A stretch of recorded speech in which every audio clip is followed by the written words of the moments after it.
It wasn't until I saw his face that I realized what I had done. I'd forgotten to lock the door. And now, Ethan was standing there, his eyes wide, frozen in place as if he couldn't decide whether to look away or apologize. I wasn't trying to tempt fate. It was just another busy afternoon, one of those days where you get so caught up in the little things that you forget the simplest details. Mark was out of town again, and Ethan had mentioned he'd be at the library all day. I thought I had the house to myself, so I didn't think twice about leaving the bedroom door unlocked as I changed clothes. I'd been trying on dresses for a dinner party I wasn't even sure I wanted to attend.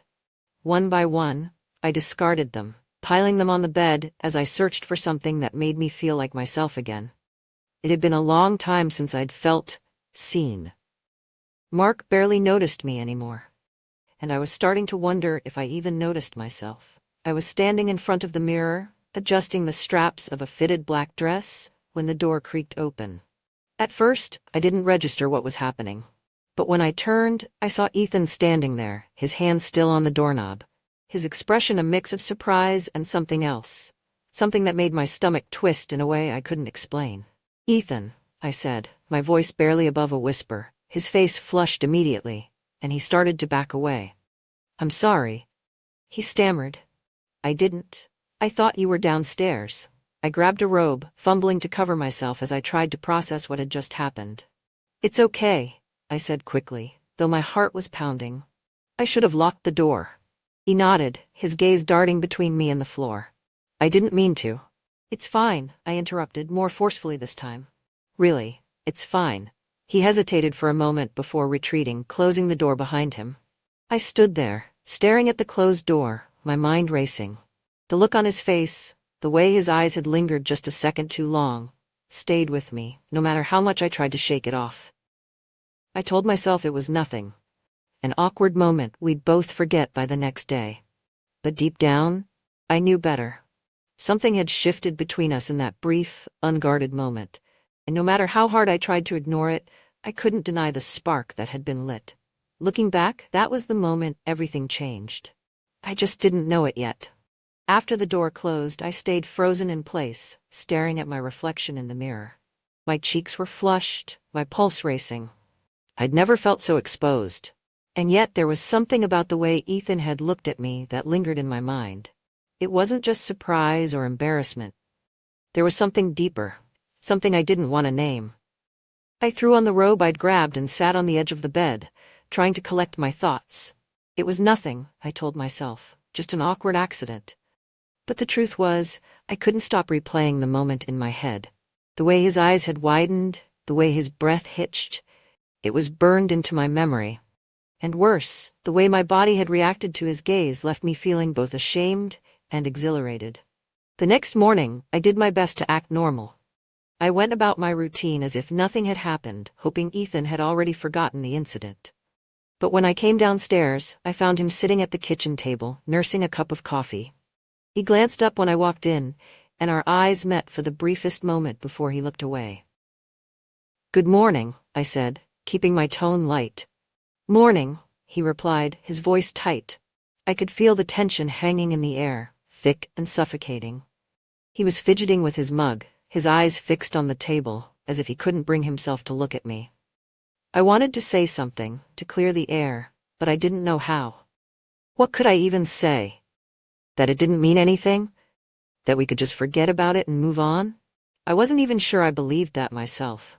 Instead, I busied myself with making coffee, keeping my back to him. But I was hyper-aware of his presence, the sound of his chair scraping against the floor when he stood up. He muttered something about heading out for the day, and before I could respond, he was gone. Over the next few days, things only got more complicated. We barely spoke, and when we did, it was stilted and awkward. Every time we were in the same room, I could feel his eyes on me, though he was careful not to let me catch him staring. And when I did glance his way, the look on his face made my stomach twist, like he was battling something inside himself. I tried to convince myself that it was just my imagination, that I was reading too much into things. But the tension between us was impossible to ignore. It seeped into every interaction, every shared moment. I found myself avoiding him, taking extra precautions to make sure I didn't leave my bedroom door unlocked again. But even then, I couldn't stop thinking about him. About the way he'd looked at me that day, the way his presence seemed to linger in my mind no matter how hard I tried to push it away. One night, I couldn't sleep. Mark was out of town again, and the house felt too quiet, too still. I went downstairs to get a glass of water, hoping it would help calm my restless mind. But when I stepped into the kitchen, I found Ethan sitting at the table, his laptop open in front of him. He looked up when I walked in, his expression softening slightly. "Couldn't sleep?" he asked. "No," I admitted, grabbing a glass from the cabinet. "You?" he shrugged. "Just working on a project." I nodded, filling my glass at the sink. The silence stretched between us, heavy and uncomfortable. I thought about leaving, retreating back to the safety of my bedroom, but something kept me there. Maybe it was the look in his eyes, or the way he seemed just as unsure as I was. "I'm sorry," he said suddenly, breaking the silence. I turned to face him, confused. "For what?" "For that day," he said, his voice hesitant. "I shouldn't have walked in. I should have knocked." "It's not your fault," I said quickly. "I should have locked the door. It was just an accident." He nodded, but his expression didn't change. He looked like he wanted to say more, but he didn't. Instead, he closed his laptop and stood up, brushing past me on his way to the stairs. I watched him go, my heart pounding in my chest. After that night, things started to shift between us. The tension was still there, but it felt different, less awkward, more charged. I noticed the way he lingered in the kitchen when I was cooking. The way his gaze followed me when he thought I wasn't looking. And I couldn't deny the way my pulse quickened whenever he was near, the way my body seemed to react to him without my permission. One afternoon, I was out in the garden, trimming the roses that lined the fence. The sun was warm on my skin, and for the first time in days, I felt a sense of calm. But then I heard the back door open, and when I turned, I saw Ethan walking toward me. "Need any help?" he asked, his hands in his pockets. I hesitated for a moment before nodding. "Sure. You can grab the clippers." He joined me by the rose bushes, and for a while, we worked in silence, but the air between us was anything but quiet. I could feel him watching me out of the corner of his eye, his presence making my heart race. "Vivian," he said softly, breaking the silence. I looked up at him, surprised. He rarely called me by my first name. "Yes?" He hesitated, his gaze intense. "Do you ever feel like you're stuck? Like you're just going through the motions?" The question caught me off guard. "Sometimes," I admitted. "Why?" He shrugged, his eyes searching mine. "I don't know. I guess I feel like I'm missing something. Like there's more I should be doing." I didn't know what to say. His words hit closer to home than I wanted to admit. "I think we all feel like that sometimes," I said finally. He nodded, but his expression didn't change. "I think you deserve more," he said quietly. I froze, my breath catching in my throat. The way he was looking at me, like I was the answer to something he couldn't quite put into words, made my heart ache. I wanted to say something, to tell him he was wrong, but the words wouldn't come. Instead, I turned back to the roses, pretending I hadn't heard him. But the truth was, I couldn't stop thinking about his words or the way they made me feel. It didn't happen all at once. The shift between us was gradual, like the slow pull of an undertow, invisible until it was too strong to resist. After that afternoon in the garden, I couldn't shake Ethan's words. "I think you deserve more." They echoed in my mind, teasing me with their simplicity and the weight behind them. I didn't know what he meant exactly, or maybe I didn't want to admit that I did. From that day forward, the tension between us stopped feeling like an accident. It was deliberate, palpable, as though we were both waiting for the other to make the first move. Ethan started finding excuses to spend more time with me. A walk around the neighborhood here, a late-night conversation there. Mark was still away more often than not, and I told myself I wasn't doing anything wrong. But deep down, I knew better. One evening, the storm finally broke. It was a quiet night. Rain pattered softly against the windows, and the house felt warmer than usual, the kind of warmth that made everything seem closer, more intimate. I was curled up on the couch with a book, the soft glow of a lamp illuminating the pages. Ethan walked into the room, his hair damp from a shower, wearing a t-shirt and sweatpants that hung just a little too low on his hips. "Mind if I sit?" he asked, gesturing to the other end of the couch. "Of course," I said, closing my book and setting it on the coffee table. He sat down, and the cushions shifted beneath his weight, bringing us just a little closer together. For a while we didn't speak. The sound of the rain filled the silence, and I could feel the heat of his body, the way it seemed to radiate across the small space between us. "You've been quiet lately," he said after a while. I glanced at him, surprised. "I didn't realize you noticed." "I notice a lot of things," he said softly, his eyes meeting mine. There it was again, that look. The one that made my stomach twist and my pulse race. I wanted to look away, to break the connection, but I couldn't. His gaze held me there, pinned beneath the weight of everything we weren't saying. "Like what?" I asked, my voice barely above a whisper. His expression softened, but his eyes didn't waver. "Like the way you always hum when you're nervous, or how you tap your fingers against your coffee cup when you're thinking." I laughed nervously, trying to lighten the mood. I didn't realize I was so predictable. "You're not," he said, his voice steady. "Not at all." The room felt smaller somehow, the air heavier. I should have gotten up, should have walked away. But I stayed. "You make me feel like I'm going crazy," he said suddenly, his voice raw. "I don't know how to stop thinking about you." I froze, the words hanging in the air like a challenge. My heart was pounding so loudly I was sure he could hear it. "Ethan," I began, but he cut me off. "Don't," he said, leaning forward. "Don't say it doesn't mean anything, because I know it does."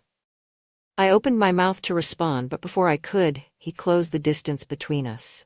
His lips brushed mine, tentative at first, as though he was giving me the chance to pull away. But I didn't.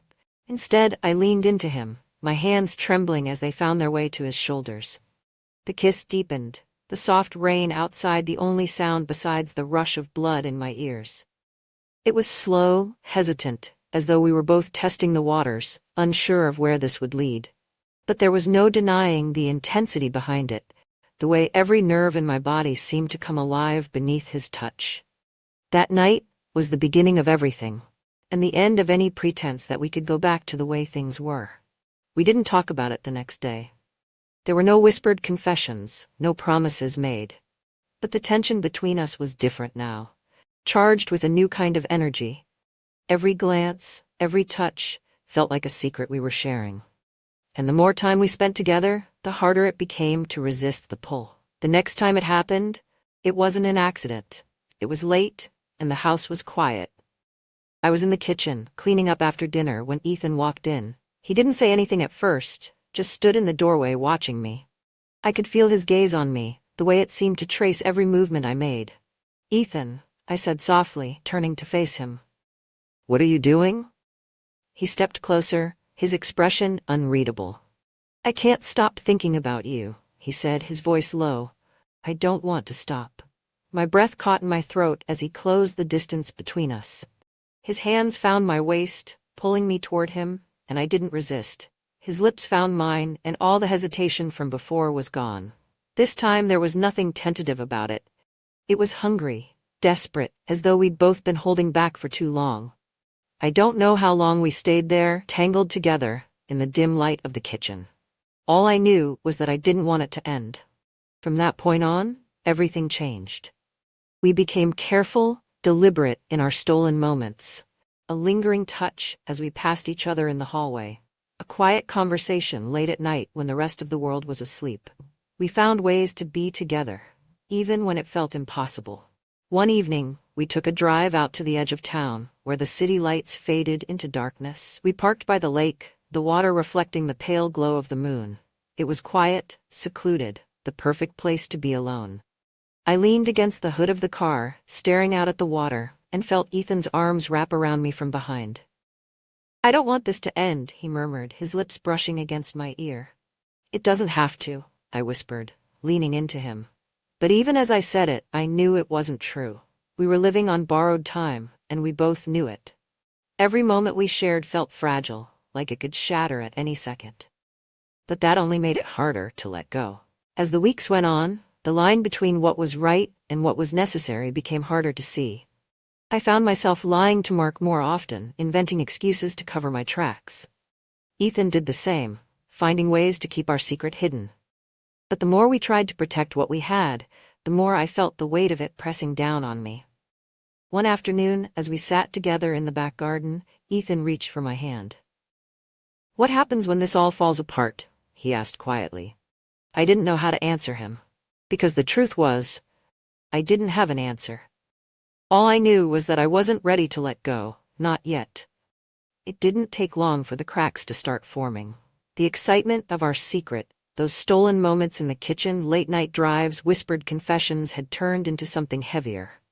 The more we gave in to each other, the more impossible it became to maintain the facade. Every day, the walls of my carefully constructed life seemed to shrink, pressing in closer and closer until it felt like I couldn't breathe. The first complication came in the form of Mark. He wasn't a suspicious man by nature, but his frequent absences and our growing emotional distance had left him hyper-aware of changes at home. He started asking more questions. "Where were you last night? Why didn't you answer my call? Did you and Ethan get along okay while I was gone?" Each time he asked, I felt the noose tighten. My responses became shorter, more clipped, as if keeping things vague would somehow protect the truth. But I could see it in his eyes. He didn't believe me. Not entirely. Then, one evening, as I was cleaning up after dinner, he cornered me in the kitchen. "You've been distracted lately," he said, his tone sharp. I kept my hands busy, scrubbing a plate that was already spotless. "Work's been stressful," I lied. "You know how brides can be." He folded his arms, leaning against the counter. "It's not just work. You've been different, Vivian. Distant." I turned to face him, forcing a smile.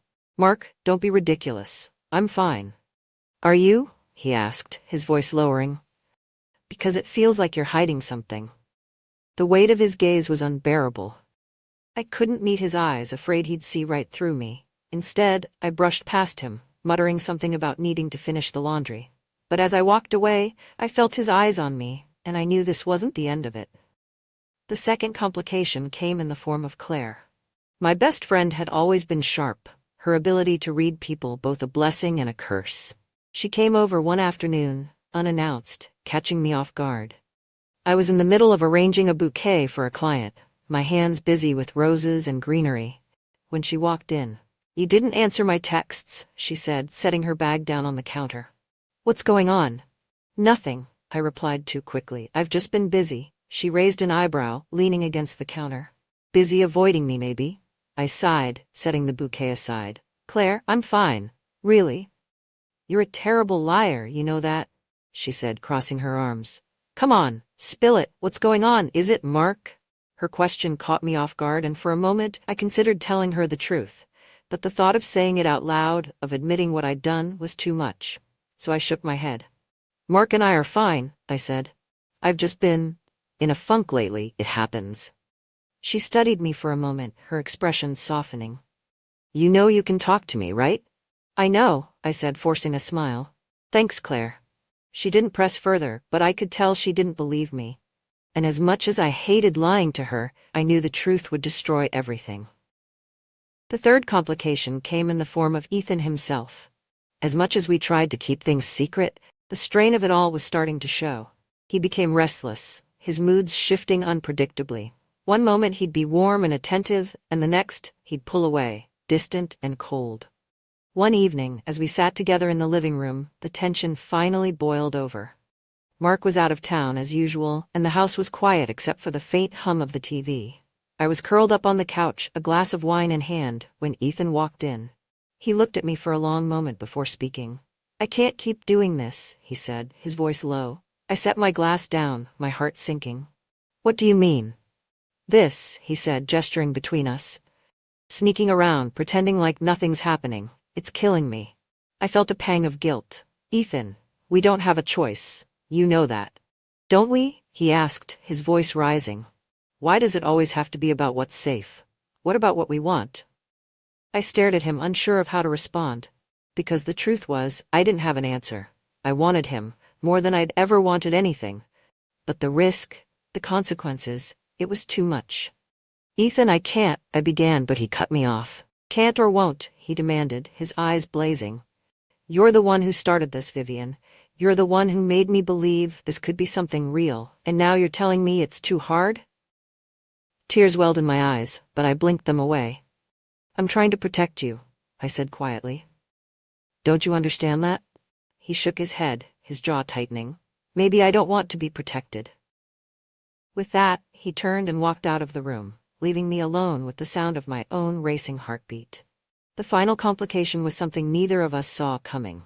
It started with a text message, a number I didn't recognize, with a photo attached. My heart stopped when I opened it. It was a picture of Ethan and me, taken during one of our late-night drives. We were parked by the lake, his hand resting on mine, our faces illuminated by the moonlight. It was intimate, unmistakable. The message that followed was short and to the point. We need to talk. Panic set in immediately. I didn't know who had sent it or how they'd found out, but the implications were clear. Someone knew, and they weren't planning to stay silent. I showed the message to Ethan later that night, my hands trembling as I handed him my phone. His face darkened as he read it, and I could see the fear in his eyes. What do we do? I asked, my voice shaking. He set the phone down, his jaw clenched. We find out who sent it, and we stop them. How? I asked. What if they go to Mark, or worse, the police? They won't, he said firmly. Not if we get to them first. His confidence should have been reassuring, but it wasn't. Because deep down, I knew this was only the beginning. The walls we'd built around our secret were crumbling, and it was only a matter of time before everything came crashing down. The anonymous message haunted me. Every time my phone buzzed, my heart leapt into my throat, convinced it would be another threat. But for days there was nothing. No follow-up, no explanation. It was almost worse than if they had continued. The silence left me trapped in my own paranoia, second-guessing everything. I couldn't eat, I couldn't sleep, and the tension was starting to bleed into every part of my life. Ethan, on the other hand, was more determined than ever to figure out who was behind it. He was convinced it was someone local, someone who had seen us together and decided to exploit it. He even started skipping his internship to drive around town, looking for cameras near the lake or anyone who might have been watching us. But his frustration grew with every dead end. We can't just sit around waiting for them to make the next move, he said one evening, pacing the living room. If they go to Mark, this is all over. I sat on the couch, clutching a mug of tea I hadn't touched. And what if they already have? I asked quietly. What if he knows? Ethan stopped pacing, turning to face me. He doesn't, he said firmly. If he did, we'd already know. But I wasn't so sure. Mark had been acting strange lately, more distant than usual, his questions sharper, more pointed. I told myself it was just guilt clouding my judgment, but the fear lingered.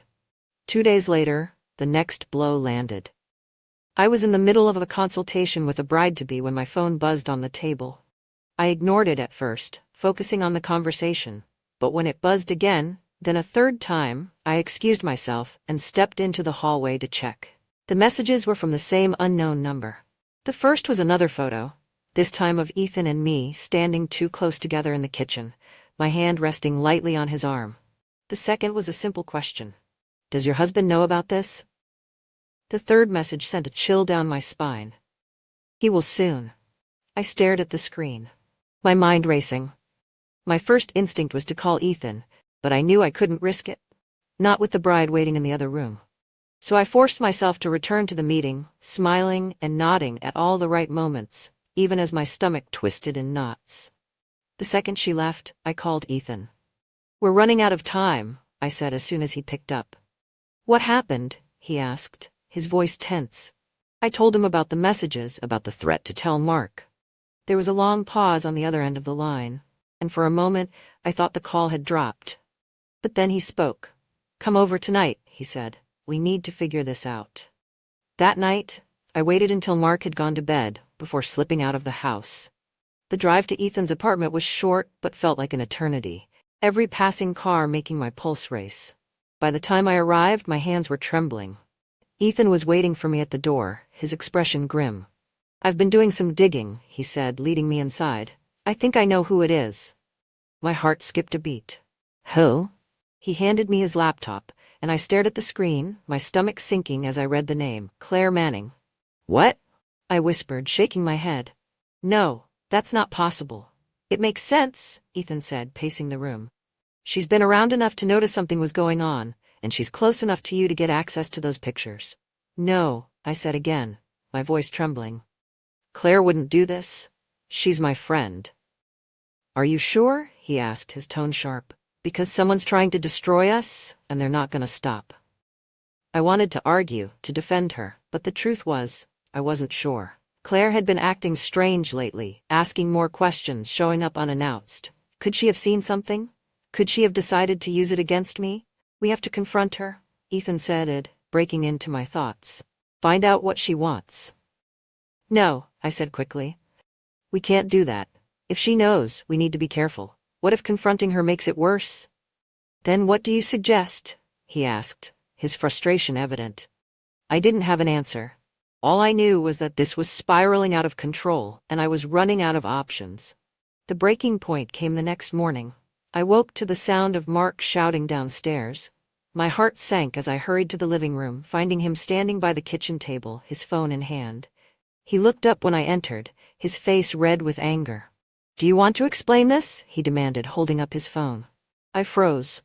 On the screen was one of the photos, the one of Ethan and me by the lake. My mind raced, trying to come up with an explanation, but nothing came. Mark, I can explain, I said, my voice shaking. Explain what? He snapped. That you've been sneaking around with my son? That you've been lying to my face for God knows how long? I opened my mouth to respond, but the words wouldn't come. He threw the phone onto the table, running a hand through his hair. I trusted you, he said quietly. I let you into this family, and this is how you repay me? Tears welled in my eyes as I stepped closer. Mark, please, don't, he said, his voice breaking. Don't say another word. Before I could stop him, he grabbed his keys and stormed out of the house, leaving me standing there in the wreckage of everything we'd built. I called Ethan immediately, my hands shaking as I told him what had happened. He was at my door within minutes, his expression grim as he pulled me into his arms. We'll fix this, he said, his voice steady. I promise. But I wasn't sure if we could. The damage was done, and whoever had sent those photos had gotten exactly what they wanted. And as much as I wanted to believe Ethan's words, I couldn't shake the feeling that this was only the beginning.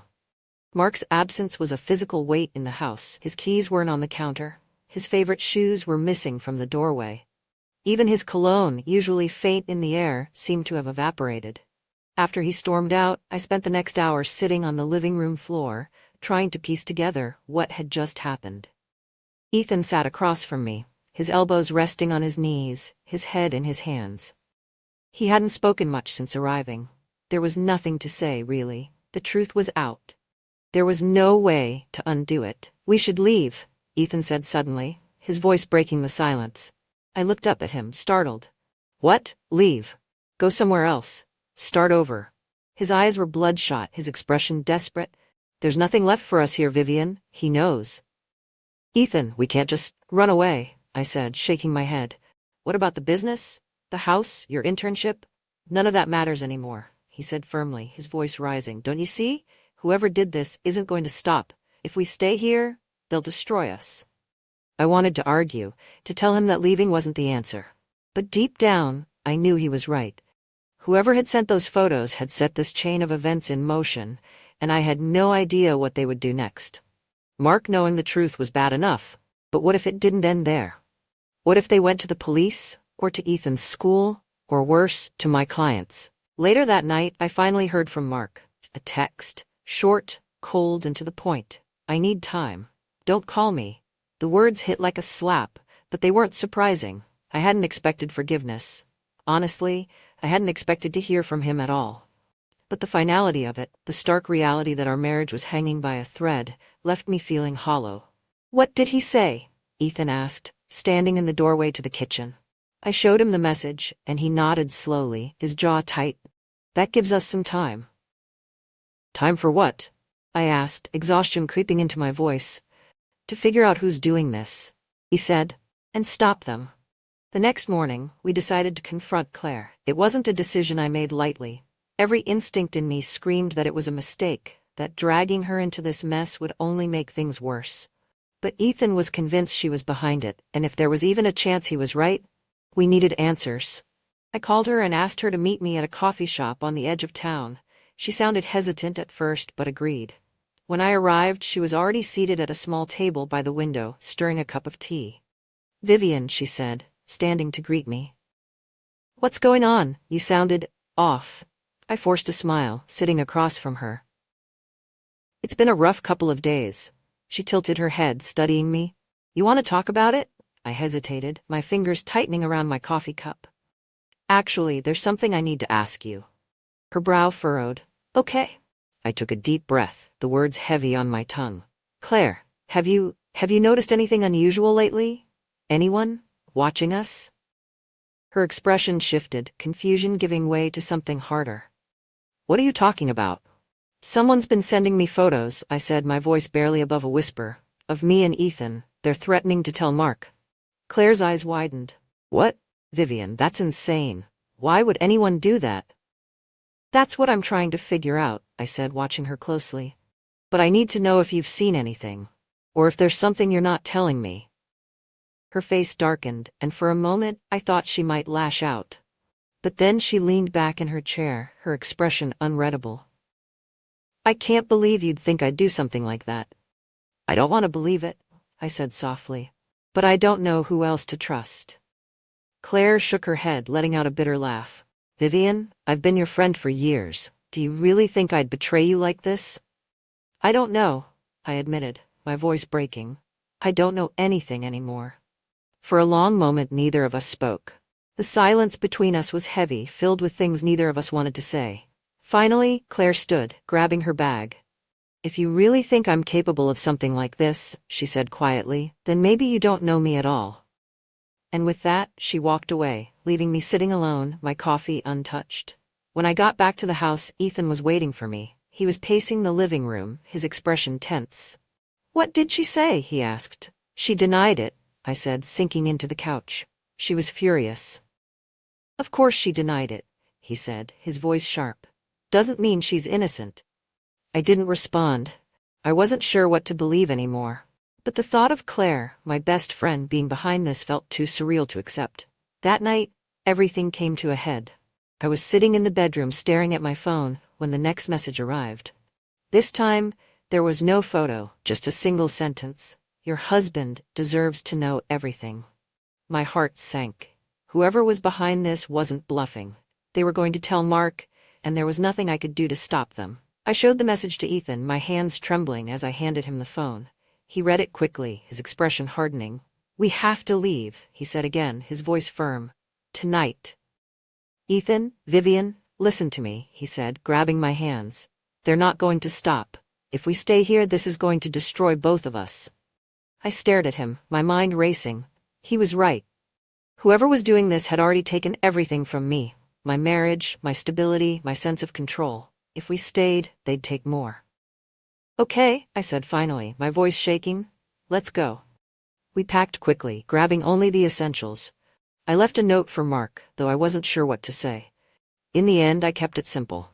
"I'm sorry." We drove through the night, leaving behind the house, the town, the life we'd built. It felt surreal, like stepping into someone else's story. I didn't know where we were going, or what the future held. All I knew was that I couldn't look back. The next morning, as the sun rose over the horizon, Ethan reached over and took my hand. "We'll figure this out," he said softly. "Together." I nodded, though I wasn't sure if I believed him. The road ahead was uncertain, filled with questions I wasn't ready to face. But for now, we had each other. And that, I told myself, was enough. "Margaret, your coffee machine hates me." Nathan's voice echoed from the kitchen, accompanied by the unmistakable clatter of something metallic hitting the countertop. I chuckled to myself, setting down the laundry basket I'd been carrying and heading toward the commotion. When I walked in, Nathan was crouched in front of the coffee maker, his brow furrowed in mock concentration, as if he were defusing a bomb. His dark hair was slightly tousled, a few strands falling into his eyes, and he had rolled his sleeves up to his elbows. He looked younger in that moment, almost boyish, despite the broad shoulders and confident demeanor that marked him as very much a man. "It's just a coffee maker, not a space shuttle," I teased, crossing my arms. He glanced up, grinning. "It's possessed, I swear." I laughed, leaning against the doorframe. Nathan had always had a way of making the house feel less empty, of filling the quiet spaces with his warmth and energy. It was something I had come to cherish in the years since Bill, his father, and my late husband had passed away. "You're hopeless," I said, shaking my head as I stepped closer. "Let me see." As I reached for the machine, my phone buzzed on the counter beside it. Nathan picked it up instinctively, holding it out to me. "You've got a notification," he said, glancing at the screen before his expression shifted, a flicker of surprise crossing his face. "What?" I asked, suddenly on edge. He hesitated, his eyes meeting mine for a brief moment before he handed the phone over. "Nothing," he said casually, but his tone betrayed him. I took the phone, my stomach tightening as I glanced at the screen.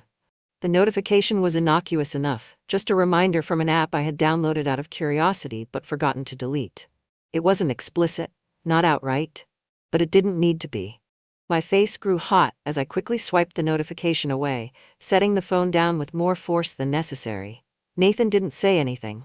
He just looked at me, his expression unreadable, his head tilted slightly as if he were waiting for me to say something. "Did you need something else?" I asked, my voice sharper than I intended. "No," he said after a moment, his lips curving into a faint smile. "I think I've got it under control now." But as he turned back to the coffee machine, I could feel his gaze flicker back to me, curious and questioning. Nathan stayed longer than usual that day, helping with small tasks around the house that didn't really need doing. He fixed a squeaky cabinet door, reorganized the pantry, and even offered to vacuum the living room. "I don't remember asking for a full-service handyman," I joked, though the warmth in my chest betrayed how much I appreciated his company.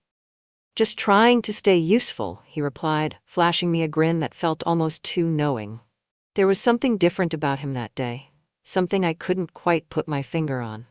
He was always attentive, always kind, but now there was an edge to it, a quiet intensity that made my pulse quicken in ways I didn't want to acknowledge. That night, after Nathan left, the house felt impossibly quiet.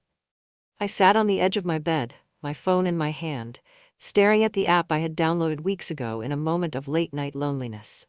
It wasn't anything scandalous, not really, just a dating app designed for people my age. I had never even created a profile, too embarrassed by the thought of putting myself out there again after so many years. But that wasn't what Nathan had seen. He had seen the notification, the suggestion of something private, something vulnerable, and the way he had looked at me, curious, amused, but also something else, made my skin tingle. I told myself I was imagining it, that I was reading too much into a simple glance. But deep down, I knew better. The next morning, Nathan texted me early. "Nathan, want me to come by today? I can finish fixing that cabinet in the guest room." I stared at the message for a long time, my heart pounding. He didn't need to come back. The cabinet was fine, but I couldn't bring myself to say no. "Me sure. Come by whenever." His reply came almost instantly. "Nathan, be there in an hour." As I got ready, I couldn't ignore the butterflies in my stomach. I told myself it was nothing, that I was overthinking everything.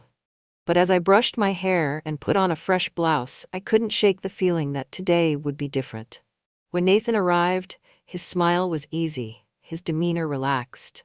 But as the day went on, the glances lingered longer, the silences between us grew heavier, and I couldn't ignore the way my pulse quickened whenever he came too close. I didn't know what was happening, didn't know where this was going. But for the first time in years, I felt alive. Nathan showed up that afternoon, with a toolbox in one hand and a confident grin that could have disarmed anyone. "Where's the cabinet that needs fixing?" he asked as he stepped inside. "You're persistent, I'll give you that," I teased, motioning toward the guest room. "Someone's got to make sure this place doesn't fall apart," he quipped, setting his tools down on the floor. I stood in the doorway as he got to work, watching him tighten screws and realign the hinges. His movements were deliberate, efficient, and I found myself admiring how much he'd grown. Gone was the unsure young man I'd first met years ago, replaced by someone who carried himself with quiet confidence. But what unsettled me wasn't just his maturity. It was the way I noticed things about him now. The curve of his jaw, the way his hair fell across his forehead, the strength in his hands. "You're staring," he said without looking up, his voice laced with humor. I blinked, startled. What? You're staring at me, he repeated, glancing at me over his shoulder. There was a mischievous glint in his eyes, and the corner of his mouth curved upward in a half-smile. I was not, I said quickly, crossing my arms. Sure, he said, turning back to the cabinet. Whatever you say. My cheeks burned, and I turned away, retreating to the kitchen under the pretense of making tea. When Nathan finished, he joined me in the kitchen, leaning against the counter as I poured 2 cups. All done, he said, taking the mug I handed him. You're officially squeak-free. Thank you, I said softly, meeting his gaze. You didn't have to go out of your way, but I appreciate it. He shrugged, his smile easy. I don't mind. It gives me an excuse to hang out with you. His words caught me off guard, and for a moment, I didn't know how to respond. I busied myself with stirring sugar into my tea, hoping he didn't notice the way my hands trembled. You're always so busy looking after everyone else, he continued, his tone quieter now.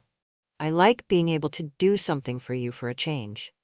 The sincerity in his voice made my chest tighten. That's sweet of you, I said, my voice barely above a whisper. It's the truth, he said simply. The air between us felt heavier now, charged with something unspoken. I could feel his eyes on me, and when I finally looked up, the intensity of his gaze made my breath hitch. As the afternoon stretched on, we ended up in the living room, a soft jazz record playing in the background. Nathan was flipping through an old photo album he'd found on the shelf, and I sat beside him, watching as he lingered on a picture of his father.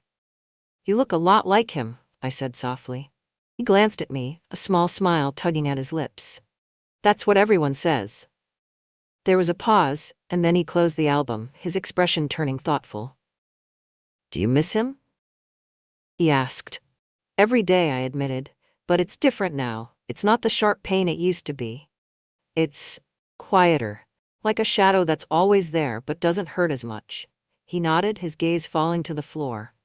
I miss him too, he said quietly. But I'm glad you're still here. I don't know what I'd do without you.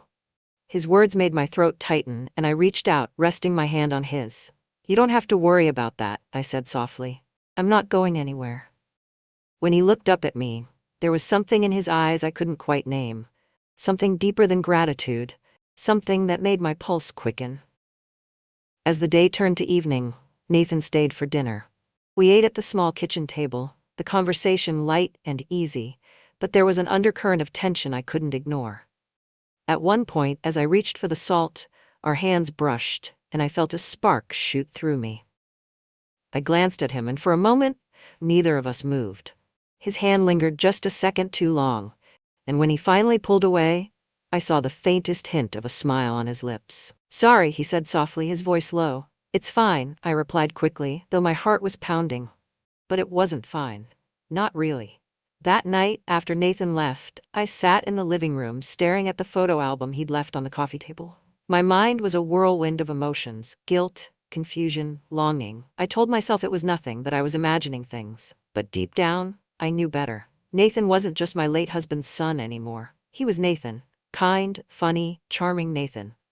And no matter how much I tried to deny it, I couldn't ignore the way he made me feel. Alive. The following week, Nathan's visits became more frequent. At first, I told myself it was nothing unusual. He had always been attentive, finding reasons to help me around the house or stop by for dinner. But now, his presence carried a weight it hadn't before, an unspoken tension that lingered in every glance, every word, every fleeting touch. One evening, he arrived with a bottle of wine, holding it up with a grin as he stepped into the kitchen. I figured we could celebrate the cabinet finally staying in place, he joked. I laughed, though the sound felt nervous even to me. You're setting a low bar for celebrations. Hey, I take my victories where I can get them, he replied, placing the bottle on the counter. We settled into an easy rhythm, cooking dinner together in the warm glow of the kitchen lights. Nathan chopped vegetables while I stirred the sauce, our movements synchronized in a way that felt almost natural. At one point, as he handed me a cutting board, his hand brushed mine. It was such a small thing, but the warmth of his touch sent a shiver up my spine. I glanced at him, and the look in his eyes stopped me cold. There was something there, something unguarded and raw, something that made my breath catch. I quickly turned back to the stove, pretending not to notice, but my heart was pounding so loudly I was sure he could hear it. Dinner was quiet, the conversation light but laced with an undercurrent of tension neither of us acknowledged. After we'd finished, we moved to the living room, the bottle of wine sitting between us on the coffee table. Nathan leaned back on the couch, his arm draped casually over the backrest, his glass of wine cradled in his hand. "This is nice," he said after a moment, his voice soft. "What is?" I asked, looking over at him. "This," he replied, gesturing around the room. "Being here with you, I feel, I don't know, at ease." His words made my chest tighten and I looked away, focusing on the glass in my hands. "I'm glad," I said softly. He tilted his head, studying me. "Are you?" I frowned, startled by the question. "Of course I am. Why wouldn't I be?" He hesitated, as if choosing his words carefully. "Because I think you're holding back," he said finally. "Holding back?" He nodded. "You always seem like there's something you're not saying, something you're afraid of." His words struck a nerve and I felt my defenses rise. "I don't know what you're talking about," I said, my voice sharper than I intended. "Don't you?" he asked, his gaze steady. The room felt impossibly quiet, the space between us charged with an intensity I couldn't ignore. I opened my mouth to respond, but no words came. Nathan set his glass down on the table and leaned forward, his elbows resting on his knees. "I'm not trying to make you uncomfortable," he said softly. "But I need to say this." My heart was racing, my hands gripping the edge of the couch as I waited for him to continue. "I care about you, Margaret," he said, his voice steady but filled with emotion. "More than I probably should. And I think you feel the same." The words hung in the air, heavy and unyielding. I felt tears prick at the corners of my eyes, my chest tightening as I tried to process what he was saying. "Nathan, this is," I began, but my voice faltered. "Just tell me I'm wrong," he said quietly. I couldn't. The truth was, he wasn't wrong. Before I could think better of it, I stood, needing to put some distance between us. I moved to the window, staring out at the darkened yard, my thoughts a whirlwind of emotions I couldn't untangle. Nathan followed me, stopping just behind me. I could feel the heat of his presence, the steady warmth of him grounding me even as my mind spiraled. "You don't have to be afraid," he said softly, his voice so close it sent a shiver through me. "I'm not afraid," I lied, though my trembling hands betrayed me. "Yes, you are," he said gently. "But it's okay, I'm scared too." His words broke something inside me, and I felt the first tear slip down my cheek. Before I could stop myself, I turned to face him, my emotions spilling over. "This isn't supposed to happen," I said, my voice cracking. "Why not?" he asked, his eyes searching mine. "Because it's not," I said helplessly. "Because it's wrong." "Who says?" he asked, stepping closer. "Who decides what's right or wrong? All I know is how I feel when I'm with you, and I think you feel it too." Before I could respond, he reached out, his hand brushing against my cheek. The touch was gentle, hesitant, as if he were giving me the chance to pull away. But I didn't. When he leaned in, his lips met mine in a kiss that was soft at first, almost tentative. But as I responded, it deepened, becoming something neither of us could control. The world outside faded into nothingness, leaving only the sound of our breaths and the pounding of my heart. His hand slid to my waist, pulling me closer, and I felt myself give in, the last of my resistance crumbling. When we finally broke apart, I was breathless, my heart racing. Nathan rested his forehead against mine, his hands still holding me as if he were afraid to let go. "I've wanted to do that for so long," he admitted, his voice trembling. I closed my eyes, my hands gripping his arms as I tried to steady myself. "This is crazy," I whispered. "Maybe," he said, his lips brushing against my temple, "but it feels right." His words sent a shiver through me, and for the first time in years, I allowed myself to believe him. The next few days were a whirlwind of emotions I couldn't seem to control. I tried to go about my life as usual, folding laundry, tending to the garden, even baking a pie I didn't need. But no matter what I did, I couldn't stop thinking about Nathan. The memory of his kiss haunted me. It wasn't just the way it felt, soft and insistent, like he was afraid I'd slip away, but the way it had awakened something inside me. For years, I had been numb, going through the motions of a life that felt hollow and gray. But now everything felt sharp, vivid, and terrifyingly real. Nathan came by again that evening. I hadn't expected him. And when I opened the door, I was startled to see him standing there with a toolbox in one hand and a sheepish smile on his face. "Found another loose hinge," he said, holding up the tools as if it were some kind of peace offering. I wanted to tell him he didn't need an excuse to come over, but the words caught in my throat. Instead, I stepped aside, letting him in. We fell into our usual rhythm. Him fixing whatever imaginary problem he'd come up with, me hovering nearby, pretending not to watch him too closely. But tonight felt different. The air between us was heavier, the silences longer, and every glance he sent my way felt like it carried more weight than the last. When he finished, he joined me in the kitchen, where I was slicing apples for yet another pie I didn't need. "You've been baking a lot lately," he remarked, leaning against the counter. "Keeping busy," I said with a shrug. "You don't have to," he said softly. I paused, my hands stilling over the cutting board. "Don't have to what? Keep yourself so busy," he replied, his voice quiet but steady. "You don't have to distract yourself from whatever it is you're feeling." His words made my chest tighten, and I set the knife down, turning to face him. "Nathan, I don't know what you want me to say." "Say what you're thinking," he said, stepping closer. "What you're feeling. Stop hiding from it." "I'm not hiding," I said defensively, though the quiver in my voice betrayed me. "You are," he said gently. "And it's okay. I just need to know if I'm alone in this or if you feel it too." The question hung in the air, and I felt the weight of it pressing down on me. I wanted to deny it, to tell him he was imagining things, but the truth was staring me in the face, impossible to ignore. "You're not alone," I whispered, my voice barely audible.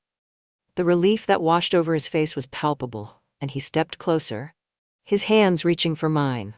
His touch was warm, grounding, and I felt a shiver run through me as his fingers intertwined with mine. "I don't know how to do this," I admitted, my voice trembling. "We'll figure it out," he said, his voice steady. "Together." Before I could respond, he leaned in, his lips capturing mine in a kiss that was anything but tentative this time. It was deeper, more urgent, as if he was pouring everything he felt into that one moment.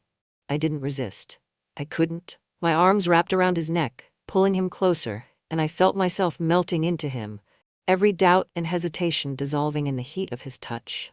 When we finally broke apart, we were both breathless, our foreheads resting against each other as we tried to catch our breath. "This is crazy," I said softly, my voice trembling. "Maybe," he said, his lips brushing against my temple, "but it feels right." And for the first time, I let myself believe him. We moved to the living room, the soft glow of the lamp casting warm shadows on the walls. Nathan sat on the couch, pulling me down beside him, and I found myself leaning into him, his arm draped over my shoulders. For a while, we didn't speak. We just sat there, the silence between us filled with something unspoken but undeniable. "I've wanted this for so long," he said finally, his voice breaking the quiet. I looked up at him, my chest tightening at the vulnerability in his eyes. "Nathan, I don't know if we can do this," I said, my voice shaking. "We already are," he replied simply. The hours that followed were a blur of warmth and connection, of stolen kisses and whispered confessions. For the first time in years, I felt alive. Truly, deeply alive. Nathan's touch was gentle but insistent, his hands exploring me with a reverence that made my breath catch. Every kiss, every touch, felt like a promise, a reminder that I wasn't alone anymore. When the night finally ended, and Nathan left, the house felt both emptier and fuller all at once. I sat in the quiet living room, the memory of his touch still lingering on my skin, and felt a mixture of emotions I couldn't untangle. I knew we had crossed a line that couldn't be uncrossed, and the weight of that realization pressed down on me like a stone. But beneath the fear and doubt, there was something else, a flicker of hope, fragile but steady. For the first time in years, I felt like I was standing on the edge of something new. Something terrifying. Something wonderful. And for now, that was enough. The following evening, I sat on the back porch with a glass of wine, the fading light painting the sky in hues of orange and pink.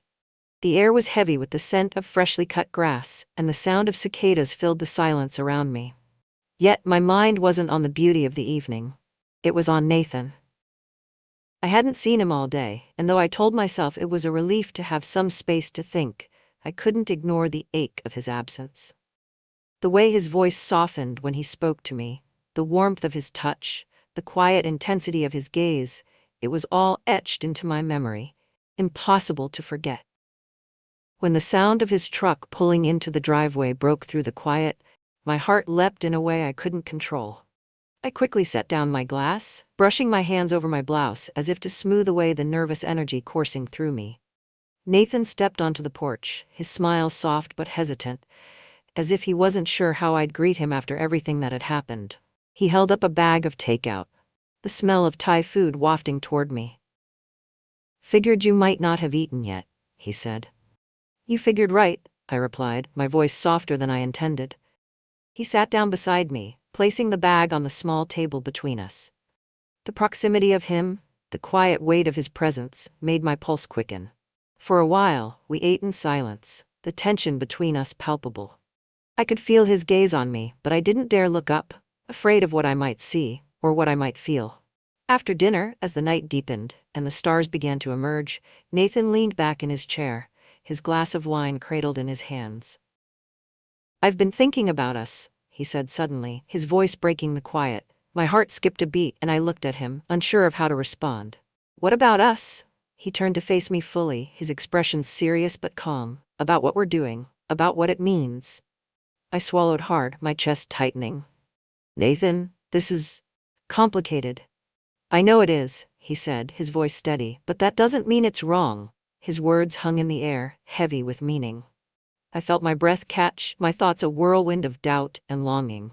"People wouldn't understand," I said softly. "Maybe not," he replied. "But this isn't about them. It's about us. What we feel, what we want." "What do you want, Nathan?" I asked, my voice trembling. "You," he said simply, his gaze unwavering. "I want you, Margaret. I've wanted you for a long time." The confession hit me like a tidal wave, and I felt tears prick at the corners of my eyes. I looked away, my hands gripping the edge of the chair as I tried to steady myself. "This is crazy," I whispered. "Maybe," he said softly, leaning closer. "But it's real." I turned back to him, my chest tightening at the vulnerability in his eyes. "What if we regret this?" "I won't," he said firmly. "And I don't think you will either."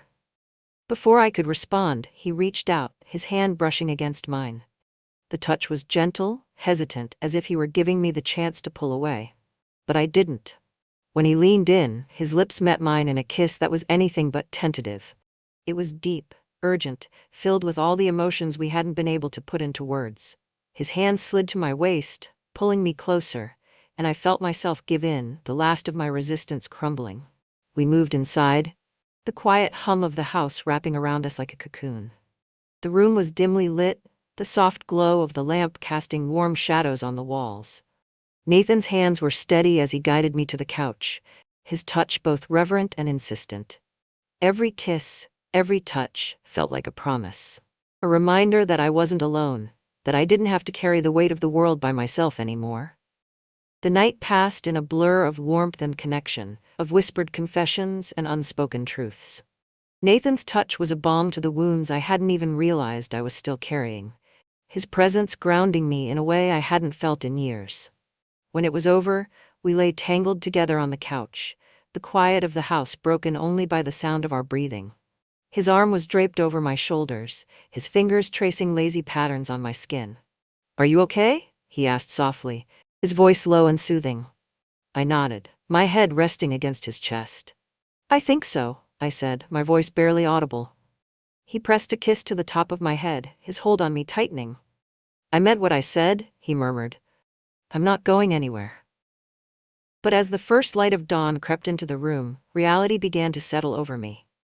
The weight of what we'd done, of what it meant, pressed down on me like a stone. When Nathan stirred beside me, his eyes fluttering open, he smiled softly, his hand brushing against my cheek. "Good morning," he said, his voice rough with sleep. "Morning," I replied, though my voice trembled slightly. He seemed to sense the shift in me, his smile fading as his gaze searched mine. "Are you okay?" "I don't know," I admitted, my voice barely above a whisper. Later, after he left, I sat in the quiet of the house, my thoughts a whirlwind of doubt and longing. I knew we'd crossed a line that couldn't be uncrossed, and the weight of that realization was almost suffocating. But beneath the fear, beneath the uncertainty, there was something else. A flicker of hope. fragile but steady. For the first time in years, I felt alive. The house felt emptier after Nathan left. The sunlight streaming through the windows seemed colder, the usual hum of the refrigerator louder, as though the house itself was reminding me of the silence he had left behind. I sat at the kitchen table, a cup of coffee growing cold in my hands, staring out at the garden. The events of the night before replayed in my mind with relentless clarity. The warmth of his touch, the intensity of his gaze, the whispered confessions that felt too big to carry in the daylight. What had we done? I couldn't decide if the ache in my chest was guilt or longing. The sound of my phone buzzing on the counter broke through my thoughts. I picked it up and saw Nathan's name on the screen. My chest tightened as I opened the message. Nathan, can I come by later? I want to talk. I stared at the screen, my heart pounding. Part of me wanted to tell him no, to buy myself more time to make sense of what had happened. But a larger part of me, the part that still felt the ghost of his touch on my skin, couldn't bear the thought of pushing him away. Me? Okay, see you soon. His reply was immediate. Be there at 4. The hours leading up to his arrival passed in a blur of nervous energy. I cleaned the house, though it didn't need it, and rearranged the living room furniture twice before settling it back the way it had always been. When I heard his truck pull into the driveway, my heart felt like it might leap out of my chest. He knocked softly, even though he'd never needed to before. I opened the door, and there he stood, his hands in his pockets, his expression a mix of hope and uncertainty. Hi, he said softly. Hi, I replied, stepping aside to let him in. We sat in the living room, the coffee table between us feeling like both a barrier and a lifeline. For a while neither of us spoke, the silence heavy but not uncomfortable. Finally Nathan broke the quiet. I'm sorry if I made things harder for you, he said, his voice steady but laced with emotion. You didn't, I said quickly, my hands twisting together in my lap. This isn't your fault, Nathan. It's complicated. He nodded, his gaze never leaving mine. I know it is. But I don't regret it, Margaret. Not any of it. His words hit me like a tidal wave, and I felt tears prick at the corners of my eyes. I don't regret it either, I admitted, my voice barely above a whisper. But I don't know where we go from here. We go forward, he said simply. Whatever that looks like, we figure it out together. The certainty in his voice, the quiet strength of his resolve, made my chest tighten. Nathan, this isn't just about us, I said, my voice trembling. People would judge us. They wouldn't understand. Let them judge, he said firmly. What we have is ours, Margaret, no one else's. We don't owe anyone an explanation.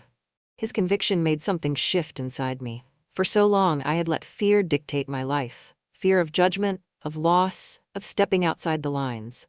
But here was Nathan, offering me something I hadn't allowed myself to believe I could have. A chance to be happy. No matter what the world thought. He reached across the table, his hand covering mine. I know this isn't easy for you, he said gently, and I'll wait as long as you need. But I can't pretend this doesn't mean something. Not when it's the first time I've felt whole. His words cracked something open in me, and before I could stop myself, I stood and moved to sit beside him. His arms wrapped around me instantly, and I felt the tension in my body melt away. I'm scared, I admitted, my voice muffled against his chest. I know, he said, his lips brushing against my hair. But you don't have to face it alone. That night, after Nathan left, I stood by the window, staring out at the darkened yard. The weight of what we'd shared still pressed down on me, but it was no longer suffocating. Instead, it felt like something I could carry. For the first time in years, I felt like I wasn't just surviving. I was living. A week later, Nathan came by again, this time with no excuse, no toolbox, no takeout. He simply stood on the porch, his hands in his pockets, his expression steady. I was thinking, he said, his voice soft but sure. Maybe we could go somewhere, just for a little while, get away from all of this. Go where? I asked, my chest tightening at the thought. Anywhere, he replied, his smile soft but hopeful. Somewhere no one knows us, somewhere we can just be. Us. The idea terrified me, but it also lit a spark of something I hadn't felt in years. Possibility. I'll think about it, I said finally, my voice trembling but resolute. He smiled, his hand brushing against mine as he turned to leave. Take all the time you need. That night, as I lay in bed, I thought about his words. about the life I had built and the one he was offering. I didn't know if I was ready to take that leap, but for the first time in a long time, I felt like I had a choice.